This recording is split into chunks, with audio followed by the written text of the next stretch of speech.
Copyright 2008, King Pine Farm Studios. My major advance into draconity came in 1752.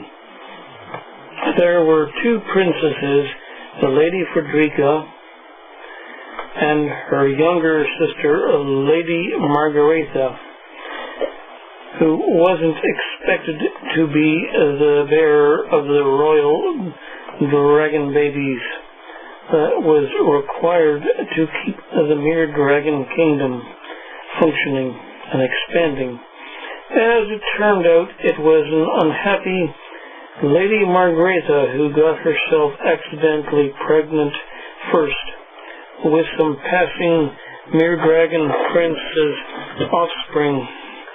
Meanwhile, Lady Frederica continued to dally with the commoners without any reproductive hits and issues.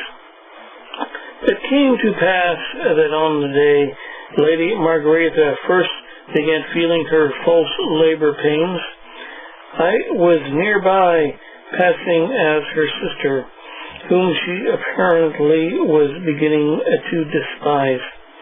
She screamed for her sister to come in, and I foolishly did so, to the sight of her bedchamber glowing eerily blue. Before I could escape, she'd seized me and pressed our bare bellies flesh to flesh, as her change thundered out of her belly and into mine. In a wink, her transmuting offspring became mine, and I barely felt her wrap her amulet around my lengthening blue-scaled neck.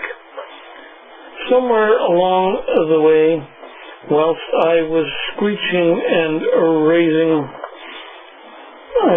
over the throbbing pain from my fracturing, splitting shoulder blades, I swung that sinuous lengthening neck of mine and could see the spines bursting along my backbone and my lengthening wings rise majestically above both me and the shrinking princess, Margaretha.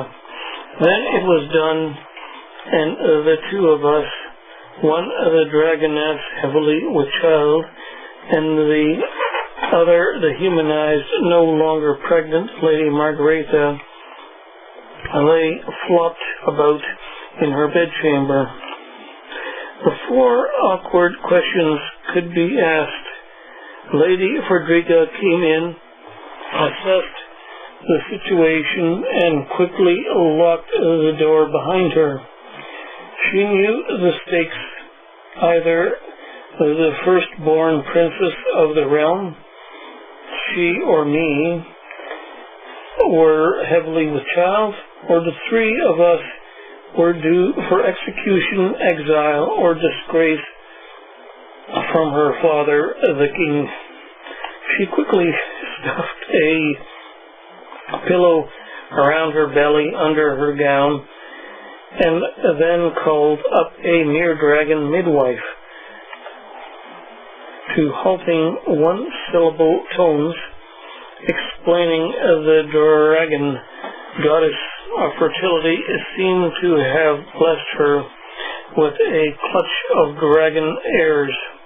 Could the midwife please come up with discretion and confirm the happy, blessed event?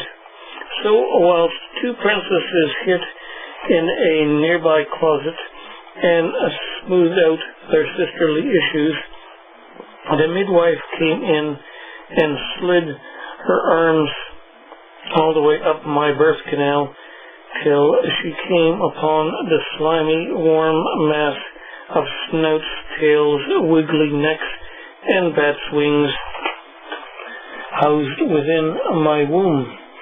I did the brainless dragoness with child act as best I could, but at that stage was still too shocked to either get angry or greedy with my changed in circumstances. The king came in, ignored the matter of how his eldest daughter had become her alter dragon ego heavily with child. He clapped his hands happily and left the room, ordering the realm's bells to be rung and announcing as a happy event that his daughter had had the child of a royal prince who the realm wanted to please.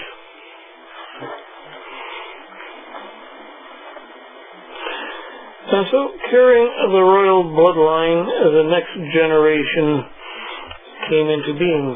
And so, when the immigrant liner Frederica sailed out in 1757, I was still in dragoness form and about to deliver the realm's children in a secluded quarters aboard ship along with the Lady Frederica.